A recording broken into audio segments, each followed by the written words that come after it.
termasuk dari pokok tiang kehidupan. Bahkan jika seseorang meninggalkan makan dan minum yang membuat dirinya kehilangan nyawanya, maka dia mati dalam keadaan berdosa. Seperti itu. Karena Allah SWT melarang kita untuk membunuh diri. Allah melarang kita membiarkan diri terjerumus ke dalam kebinasaan. Wala tulqu bi aydikum ila al-tahlukati wa ahsinu. Jangan kalian lemparkan dengan tangan kalian sendiri diri kalian ke dalam kebinasaan, apapun jenis kebinasaan. Termasuklah membiarkan badan ini tidak makan, tidak minum, sehingga kemudian dia kehilangan tersebut, kehilangan nyawa. Maka ini adalah sebuah kewajiban. Artinya menginfakkan, mengeluarkan harta untuk memenuhi yang titik ini, menyelamatkan nyawa ini. Nah, itu adalah sebuah kewajiban. Jadi ada infak yang wajib. Jadi makan untuk menjaga jiwa, kalau bahasa para demikian, makan untuk menjaga jiwa supaya tidak hilang begitu jiwa ini. Karena Allah yang memberi jiwa ini, Allah yang memberikan nyawa itu, Allah yang memberikan kehidupan, Allah memfasilitasi kehidupan. Lalu ada orang kemudian dia berhadapan dengan fasilitas makan minum yang Allah hadirkan itu, lalu dia tidak jaga, maka dia mengabaikan kewajiban. Itu kan sebenarnya secara logika kan mudah kita memahami, tapi ini bukan hanya hukum secara logika, tapi hukum secara syariat. Lalu dikatakan oleh Imam Muhammad bin Hasan, kita bacakan satu-satu di sini kalimat beliau, bahwa ini adalah hal penting di dalam berusaha. Sebenarnya sebelumnya sudah mengatakan bahwa soal mengukur kebutuhan, soal mengukur pengeluaran itu sangat penting dalam perkara mencari apa yang harus dicari. Beliau katakan, rahimahullah, wa ba'da tanawwi bi qadri ma yasuddu bihi ramaqahu. Setelah seseorang mengkonsumsi kadar yang bisa menjaga nyawanya, setelah itu, setelah yang kadar wajib itu infak untuk mengeluarkan harta untuk menjaga nyawanya, wa yundabu ila ayyatanawala miqdara ma yataqawwa bihi ala Allah, maka disunnahkan, maksudnya disunnahkan, dianjurkan dia untuk mengkonsumsi pula, makan dan minum pula, miqdar ma yataqawwa bihi ala Allah, kadar makan atau kadar minum yang bisa menguatkan dirinya untuk melakukan ketaatan. Ya, ada yang wajib, ada yang sunnah. Jadi makan saja dari sendiri yang mau makan itu, ada kadar wajib, ada kadar sunnah. Ya, orang pergi ke korporasi kan, minta isi sendirian, bisa bayar untuk. Nah itu kadar yang mempertahankan nyawa mungkin cuma 1-2 suap nasi saja. Nah, itu wajib. Yang salah dia itu, kalau itu, ini catatannya, dia akan menjadi sunnah kawan. Kalau itu dalam pikiran, dalam pemahaman kita, itu akan menguatkan kita untuk apa? Untuk melakukan ketaatan, maka memakan yang lain itu pun sunnah. Lihat betapa luasnya syariat ini, bagaimana agama ini sumur seperti melingkupi segala hal, sampai nanti dalam pilihan waktu ada hukumnya, ada bagian wajibnya, ada bagian sunnah. Mana yang sunnahnya? Yang menguatkan badan untuk taat. Level selamat nyawa jiwa ditambah mananya. Aku kira kalau nggak makan ikan, nggak makan ayam, bagaimana makan nasi saja sudah bisa hidup. Makan minum saja dia sudah bisa hidup. Maka dia tambah dari kadar yang wajib itu yang wajib. Dia tambah itu dalam niat. Nah, ini penting niat. Innamal dalam niat dirinya untuk menguatkan badan agar terus bisa melanjutkan kebaikan-kebaikan. Termasuk mencari rezeki yang halal adalah ketaatan. Kita sudah pernah jelaskan dulu. Semua pekerjaan yang menopang ketaatan adalah bernilai ibadah ketaatan. Nah, tinggal kita lagi menyusun niat-niatnya dengan baik. Saya kok makan lauk, makan sayur, makan karupuk pun kalau misalnya gitu, itu bisa bernilai sunnah. Kalau dia akan menguatkan harga kita untuk menambah kebaikan dalam hidup. Jadi tidak ada orang beriman itu, tidak ada orang beriman itu yang hidupnya mengalir begitu saja. Tidak ada. Ya. Orang beriman itu setiap bagian hidupnya itu ada maksudnya, ada tujuannya, ada niatnya. Hendaklah dia bukan niatnya itu adalah kebaikan, ibadah. Baik ibadahnya itu adalah ibadah mahdoh, adalah ibadah dalam menyebar kebaikan di dalam antara sesama manusia. Jadi perlulah kita supaya dapat kalimat ini, kalimatnya Imam Muhammad bin Hasan. Wa yundabu ila ayyatanawala miqdara ma yataqawwa bihi 'ala ta'ah. Supaya dapat nilai kesunahan makan nasi, makan lauk, makan ayam, makan itu semacam itu. Maka hendaklah di dalam diri ini terus muncul dorongan-dorongan untuk melakukan, mengambil kebaikan. Kalau enggak menjadi makan yang biasa-biasa saja ya. Tak beda makan kita dengan makannya orang yang tidak beriman, sama saja. Orang beriman makan, orang kafir makan. Bahkan binatang juga makan. Kalau sekedar untuk memenuhi perut saja, maka dia sama saja. Sehingga tidak dikatakan berarti iman itu belum lagi menggerakkan diri. Harusnya iman menggerakkan untuk apa? Li'annahu in lam yatanawwal yadhuf. Kenapa dia disunnahkan hukumnya menjadi? Karena kalau tidak dimakannya kadar yang tadi membuat dia bisa lebih kuat dalam ketaatan, yadhuf, maka dia akan menjadi lemah. Warubbama yahjizu an, bahkan mungkin dia menjadi sangat lemah, tidak bisa melakukan ketaatan. Hilang semangat. Itu yang kita katakan pada pertemuan sebelumnya itu, ya. Maka makan itu, ya. Makan di majelis, ada majelis makan yang para ulama itu majelis untuk membuat orang lebih semangat lagi melakukan ketaatan. Dihadirkan makan itu untuk orang lebih semangat lagi melakukan ketaatan. Lebih semangat lagi hadir di majelis itu, lebih semangat lagi untuk sholat di masjid, lebih semangat lagi untuk menambah lagi wawasannya untuk menyempurnakan kebaikannya di dalam hubungannya dengan sesama manusia. Wa qala sallallahu alaihi wasallam al-mu'minul qawiyyu ahabbu ila Allah min al-mu'minil dha'if wa fi kulli khair. Rasulullah SAW bersabda bahwa orang beriman yang kuat itu lebih Allah cintai daripada orang beriman yang lemah, dan pada kedua-duanya tetap ada kebaikan karena masing-masing juga telah memberi. Tapi yang kuat itu lebih dicintai Allah.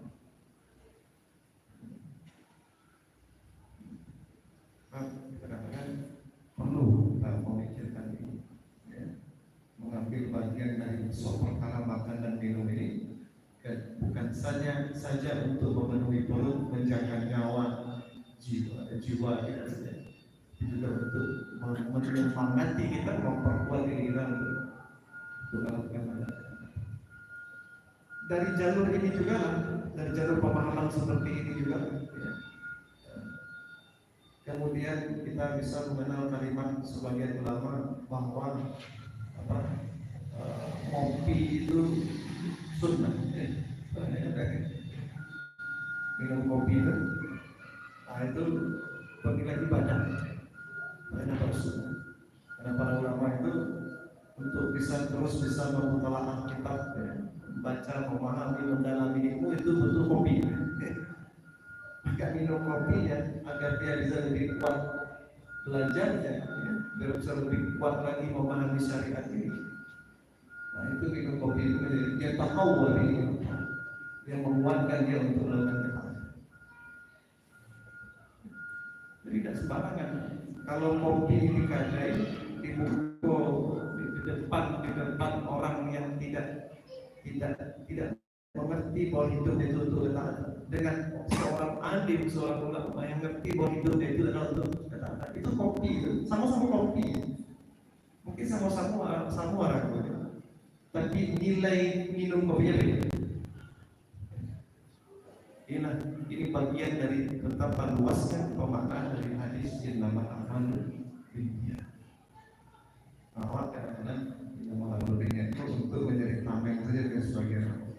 Ya, ketika malam binniyat, innama a'malu binniyat itu kalau nggak tersesat, itu baru pakai innama a'malu. Padahal innama a'malu binniyat itu masuk ke seluruh ini kehidupan. Kalau kita mengerti bagaimana membuatkan gerak ini harus di dalam rangka ketaatan kebaikan. Walianna hisaba ma yataqawwa bihi ala ta'atin yakunu ta'atan.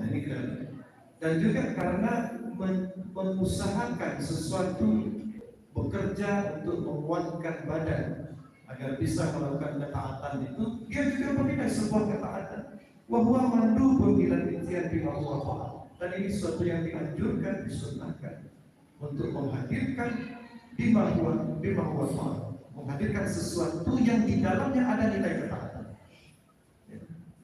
Sangat dianjurkan menghadirkan sesuatu di dalamnya ada nilai ketaatan. Kayak karpet, tidak ada karpet ini kan tidak ada masalah sholatnya. Tapi kalau ini membuat orang lebih semangat ibadah, lebih nyaman beribadah, lebih tertarik untuk beribadah, semakin semangat, semakin kuat dia dalam ketaatan, maka menghadirkan karpet ini menjadi sesuatu yang disunnahkan. Standar berlebih-lebihan saja dalam masalah karpet. Maka menjaga niat itu penting. Maka pengurus masjid ganti karpet bukan sekedar soal model. Kalau tren ini yang ini trennya di pelafon masjid, trennya begini. Nah, ini harus ada makna menambah ketaatannya. Kalau tidak ada makna menambah ketaatannya, biarlah dipending dulu yang begitu. Biar ke yang lain dana itu disalurkan. Yang lebih jelas. Inilah yang disyaratkan dalam kalimatnya Abu Zar ketika ditanya amal apa yang paling afdal, yaitu as-salatu wa aklul khubz, salat dan makan roti. Jadi ini penting untuk kita dudukkan betul, sehingga diri kita ini tahu bahwa dari apa yang sesederhana apapun kerja kita, harta yang kita keluarkan, uang yang kita keluarkan untuk makan, untuk sesuap nasi. Kalau kita saya mencari bekerja untuk sesuap nasi, itu tahu dia bahwa sesuap nasi itu hukumnya apa, lalu dia dapat pahala seperti apa di sisi Allah, dia dapat kebaikan seperti apa. Nah, ini kasar, ini yang paling kasar. Sebelum nanti kita akan bicara rincian di luar yang boleh. Jadi ada yang kadar wajibnya dalam makan minum itu kadar untuk menjaga nyawa kita, lalu kemudian ada kadar sunnahnya, yaitu ketika makanan itu dibeli, dikonsumsi, kemudian untuk menambah kekuatan pada itu perkara makan yang kasar bisa. Lalu kemudian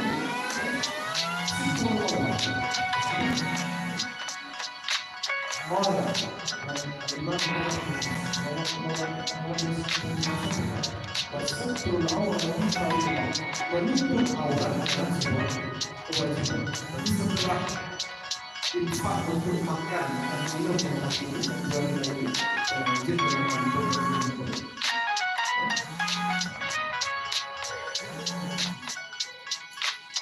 Itu perkara berikutnya adalah soal pakaian. Karena yang sebelumnya kita sudah menjelaskan bahwa kiwamul abadan itu pokok-pokok yang menopang keselamatan badan tubuh bagi Adam ini, nomor 1 makan, nomor 2 minum, nomor 3 adalah pakaian. Nah, pakaian di sini dirinci. Pakaian itu bagian pakaian yang menutup aurat itu hukumnya wajib. Pakaian menutup aurat itu hukumnya wajib. Di qouli ta'ala khudhu zinatakum 'inda kulli masjid. Ambillah pakaian kalian, perhiasan kalian yang menghiasi diri kalian ketika kalian setiap masuk masjid. Yang dimaksud dalam ayat ini, ambillah pakaian kalian ketika masuk masjid adalah menutup aurat untuk kepentingan sholat. Itu kata Imam Muhammad. Maksudnya itu, ala tara annahu khassal masajid bil dzikri. Tidakkah kita lihat bahwa di dalam ayat itu disebut secara khusus kata masjid.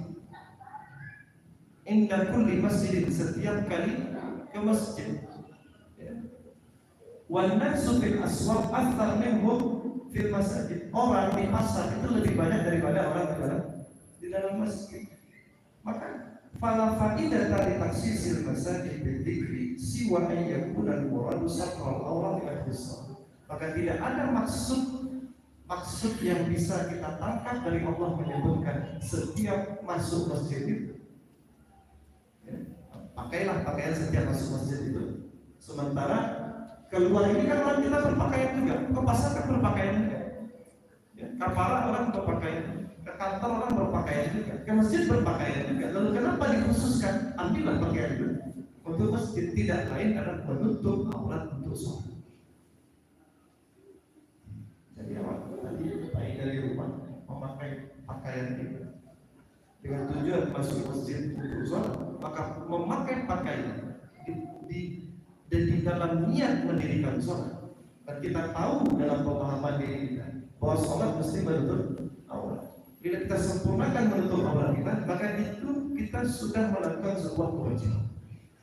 Sebelum melakukan kewajiban, ya, kita sudah melakukan kewajiban sebelum melakukan kewajiban. Karena menutup aurat adalah syarat dari sholat. Maka ini adalah sebuah kewajiban.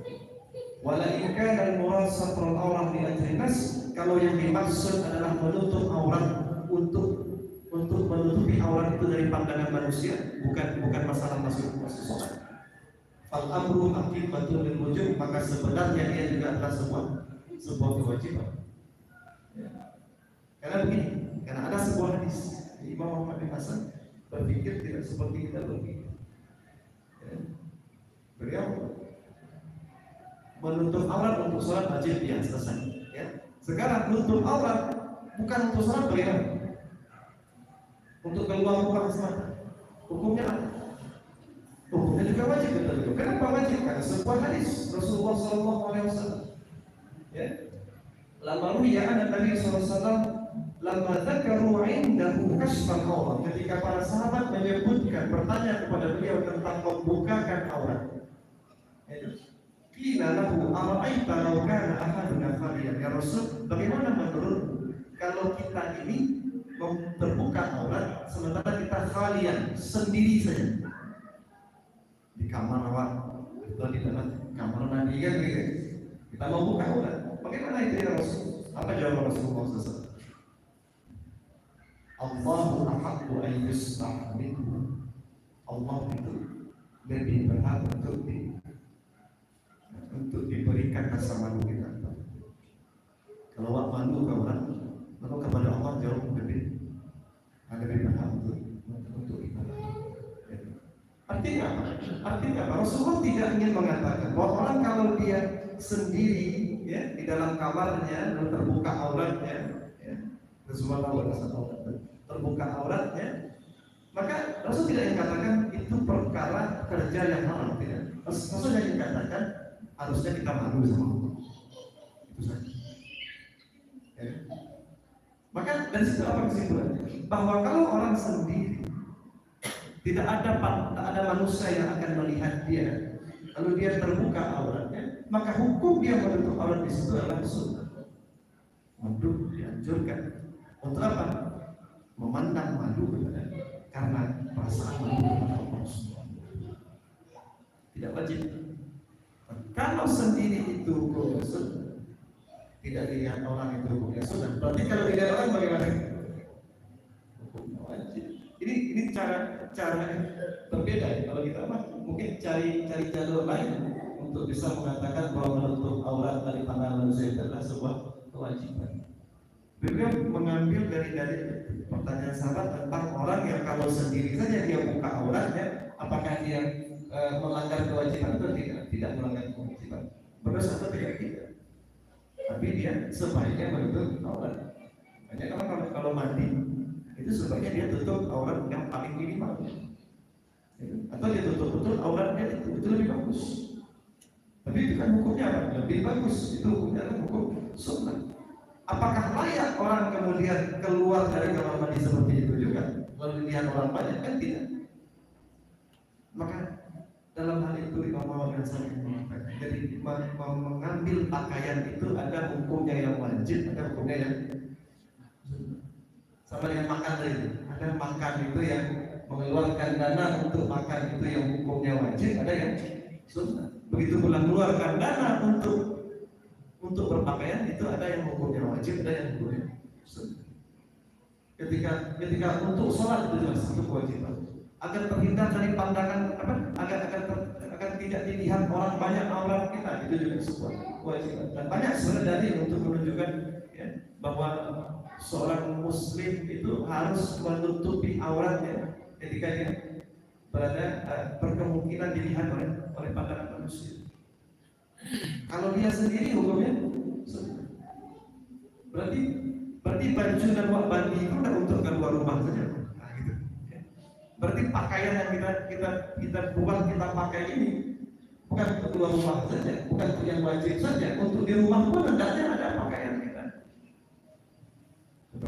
Apalagi yang wanita, bagi perempuan, ya, bagi perempuan, perempuan membuka kerudungnya di dalam rumah, di kamarnya dekat suaminya, boleh atau tidak? Boleh, karena dia tidak membukakan orang untuk orang haji, tapi orang-orang yang diharamkan melihat auratnya, ada masalah. Tapi dia memakai kerudung di dalam rumah, bagaimana? Lebih baik, lebih baik. Karena Ibunda Khadijah itu pernah ya dalam awal-awal Nabi menerima wahyu itu, dalam riwayat dikatakan bahwa beliau ketika beliau menutupi kepala di dalam rumah, menutupi memakaikan kerudung Khadijah, maka Rasulullah mungkin ketika beliau buka, maka Rasulullah tenang.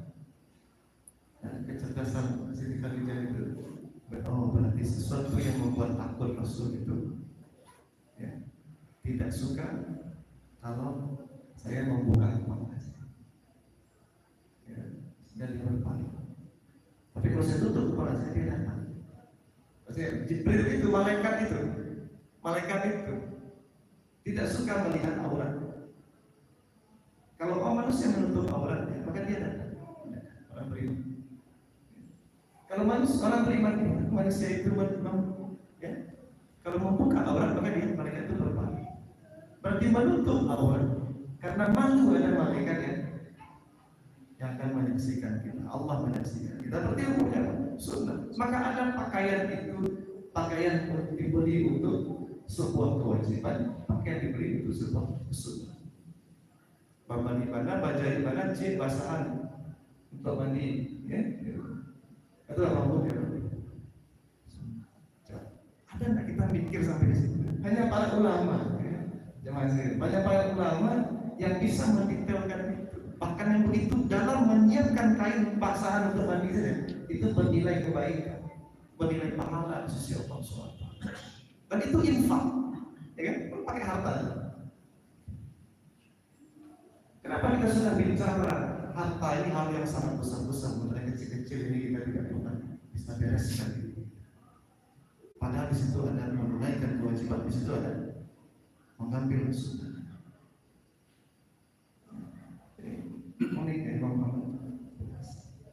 Bahkan karena wanita itu adalah aurat, maka kata Rasulullah, wanita itu adalah aurat. Sebaiknya wanita itu tidak ditujuk-tujukan ke orang, kan begitu. Aurat itu kan sesuatu yang tidak layak ditujuk-tujukan ke orang banyak. Kalau tidak ada satu kepentingan khususnya,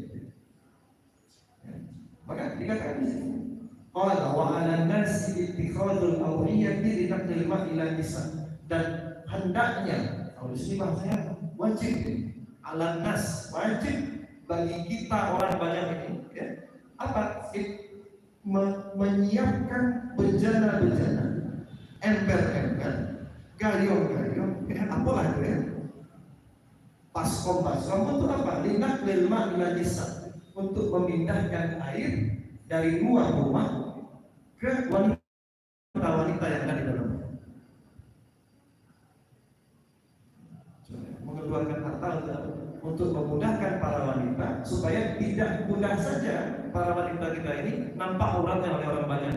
Dia butuh air, dia harus keluar rumah. Alhamdulillah hari sekarang sudah dalam rumah air kita. Ya. Kalau dulu kan tidak begitu. Ya. Kayak di Madinah itu sumur di situ juga. Maka orang ambil air dulu ke sumur itu. Ya. Ambil air dulu, bawa ke rumah. Itu kan kampung-kampung itu. Ya. Baik kata dia. Baik kamar toiletnya bagian ya, bawa jadi rincian belajar bawa ke rumah. Bola tangan kan, tadi bola nanti aja supaya patuan apa? Patuan. Itu kalau dilakukan oleh wanita untuk kebutuhan air dia di rumah, itu kan bisa jadi sepanjang jalan dia ngambil air keluar masuk itu. Kita bisa jadi dia menjadi perhatian, menjadi sasaran fitnah. Orang lain tidak bertanggung jawab. Dia bisa terbuka auratnya, tapi kalau pakai segala macam. Maka mengeluarkan harta agar wanita kita di rumah itu lebih terjaga auratnya, lebih terjaga dirinya dari fitnah. Itu bagian sebuah kewajiban. Wa 'alan nas ittikhadul awliyati bikathril ma'i wal hisab. Li'anna al-mar'ah tahtaju ila al-ma'i wudu' wa syurb. Karena wanita-wanita ini kan butuh juga air untuk minum dan berwudu. Ya. Maka kalau seandainya dia mungkin bertayamum dan tidak ada air, tapi dia kan butuh minum juga, maka hendaknya kita hadirkan. Ya, kita ingatkan. Coba lagi kita lihat peluang kebaikan sampai pada titik yang seperti itu. Dan menginfakkan harta harus sampai memperhatikan hal tersebut. Jangan yang lain-lain sudah kita infakkan harta, sudah kita buatkan sementara di rumah kita sendiri. Ada yang harus dikeluarkan harta tidak kita keluar.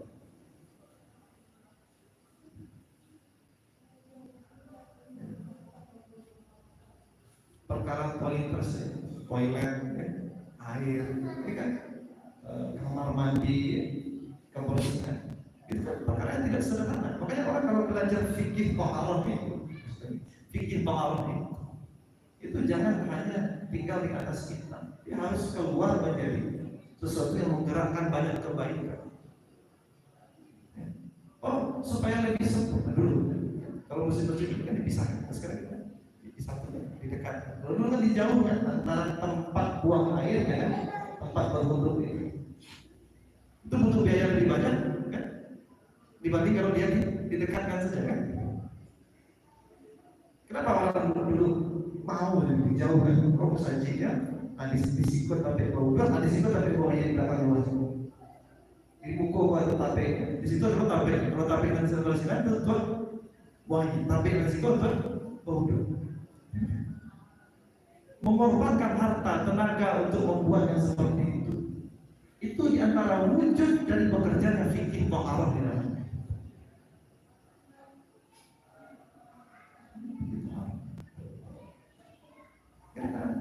Fikih toharoh ini orang lebih mementingkan efisiensi biaya dikeluarkan, sementara kebersihan tidak terjaga. Sementara menjaga kebersihan toharoh itu sangat penting di dalam. Maka pernah dicatat satu kota di Andalusia itu punya kamar mandi umum sampai 600. Kami lupa atau berada. Itu satu kota itu kamar mandi umum itu berapa? 600. Kita di Bukit Tinggi ada kamar mandi umum. Kamar mandi bukan toilet mandi. Apa benar? Kenapa? Ini fikih toharoh yang bekerja di dalam hidup. Sehingga orang keluarkan infaknya untuk menunaikan itu kewajiban. Wanita bekerja. Hari ini pagi ini wanita kemana-mana bekerja. Masuk pasar, masuk kantor, masuk ini. Lalu dia berhalangan. Datanglah masa bersihnya itu di jam 11. Nanti pulang kerja jam 4 kalau orang kantor. Kantor mana yang memfasilitasi wanita seperti ini bisa bersuci. Mandi dia di situ, bersih dia, suruh dia sholat, asal dia sholat. Dikatakan berapa sih kamar mandi? Tidak ada orang kita mikir, karena cara kita bikin bangunan itu tidak pakai fikir. Fikir kita hanya tertinggal di atas kita. Berhenti di pintu masjid, keluar masjid tidak keluar, ibadah di masjid sendiri tidak bekerja. Fikir pahala itu luar biasa, menggerakkan banyak infak-infak. Dan untuk itulah harusnya kita bekerja di antaranya. Untuk itulah harusnya dikembangkan usaha-usaha yang luar biasa untuk menjaga kehormatan wanita-wanita kita, untuk memudahkan mereka menyucikan diri mereka, untuk memudahkan mereka menghadap kepada Allah Subhanahu. Kota mana yang hari ini dalam rancangannya berpikir sampai ke sini? Kenapa? Karena kita membangun kota, membangun gedung, membangun ini semua tidak dengan standar agama iman kita, tapi dengan standar cara budaya di orang-orang di Islam. Di Jerman pada sampai hari ini itu tidak penting toilet. Di Belanda tidak penting toilet. Sampai hari ini urusan bersih saja, urusan ke belakang saja, itu orang Barat itu sampai hari ini belum beres. Tapi kita kadang-kadang sudah kagum untuk hal yang lain. Umat Islam dibereskan dulu yang begitu. Bab pertama dari pikiran kita telah kita butuh apa? Tapi kita butuh apa itu hanya dipakai untuk wudhu, mandi wajib, yang itu pun sangat terbatas. Tapi orang belum bisa berpikir sampai membuat satu kotak 600 kamar mandi umum. Itu airnya bukan air dingin aja, air dinginnya yang panas. Ya, bacalah sejarah. Begitu orang mengaplikasikan.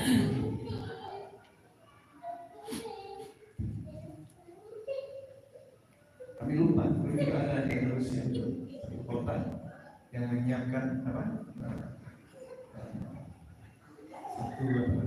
satu pipa untuk keluar air susu bagi anak-anak yang tidak bisa mendapatkan ASI, jadi lalu susah mendapatkan yang bisa menyusunya. Orang ingin cari air susu untuk anaknya, jadi bisa datang ke tempat itu, dia buka kerannya, dia ambil susu. Untuk apa? Untuk dia tahu, untuk mengeluarkan kalah kreatif. Gimana orang kalah jauh. Karena kita kadang-kadang agama ini hanya diletakkan di satu sudut sempit kehidupan. Pada Allah menghadirkan agama ini untuk menyelesaikan permasalahan. Kalau muncul lagi bahwa di bukit tinggi ini, misalnya di bukit tinggi kan bisa sampai ada 200 pemandian khusus wanita. Agar wanita bukit tinggi ini, kalaupun dia bekerja keluar, dia mudah membersihkan dirinya, menjaga kesucian dirinya, dan mudah dia beribadah kepada Tuhan. Siapa yang mau mulai? Sementara orang masih berpikir dia boleh memakan saji, menambah mengganti yang saji. Sementara infak yang harus keluar itu yang seperti itu ya,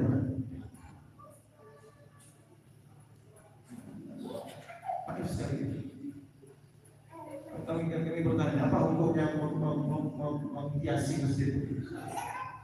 Nanti kita akan ngomong. Tidak ada kewajiban, tidak ada sunnahnya. Bahkan sebagian ulama Syafi'iyah, mengatakan haram membuat zakharifah, hiasan-hiasan ini. Maka mengharamkan.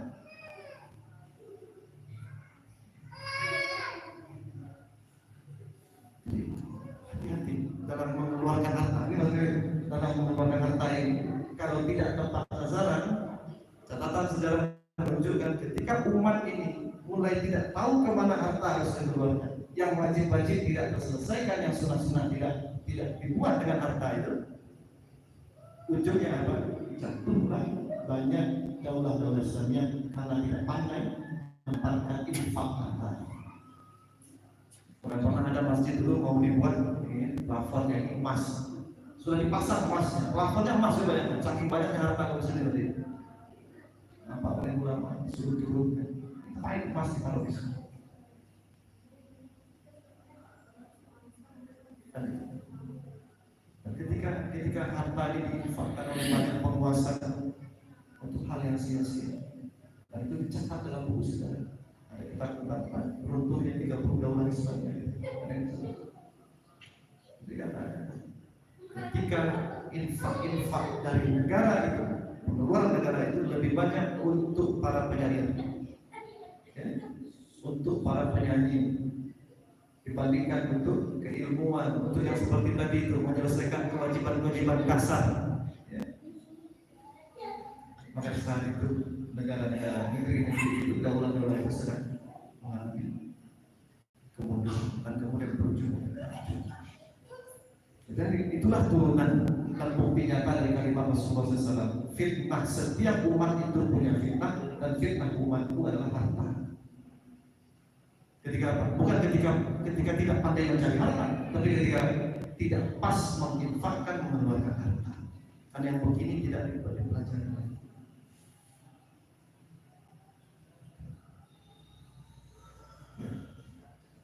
Kira-kira bukan ini dibangun seperti ini supaya kita mengerti bahwa Allah menghadirkan harta ke tangan kita. Itu yang pertama untuk menyelesaikan kewajiban. Setelah itu untuk menyempurnakan yang surga.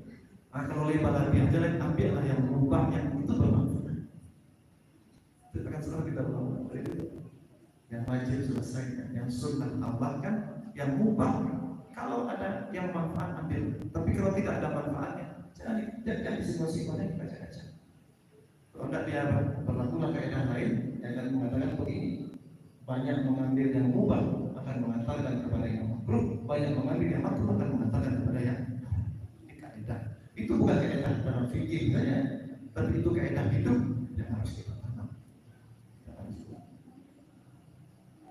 Kalau begitu baru kita bicara bagaimana membangun masyarakat. Jangan dapat Allah.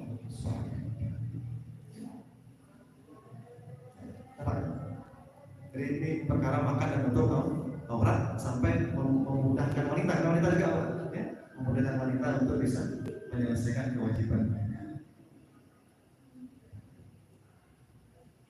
Mudah-mudahan ini kami menyampaikan ini tidak harusnya banyak lagi contoh yang harus kita bisa.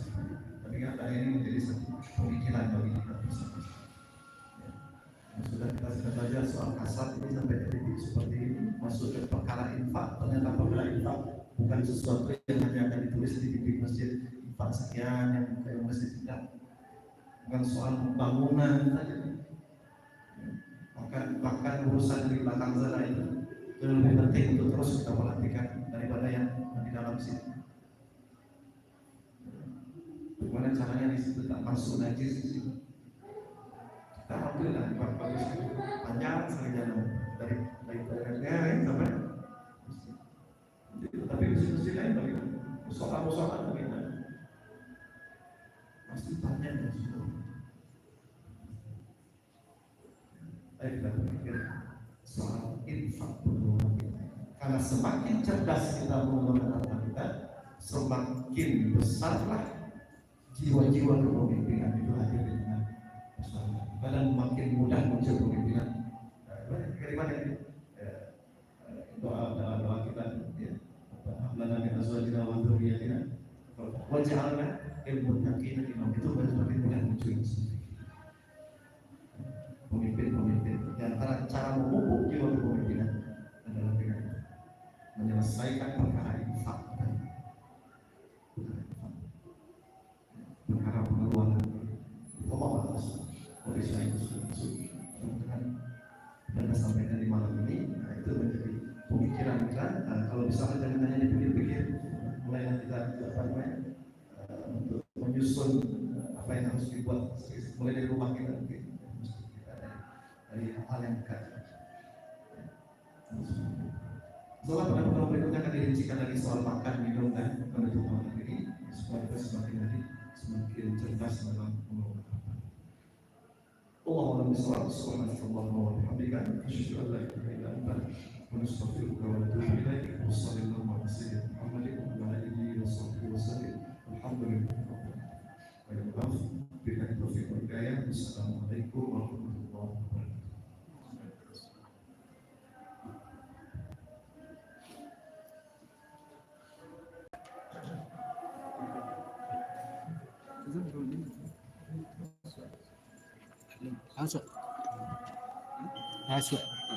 Boleh dia azan.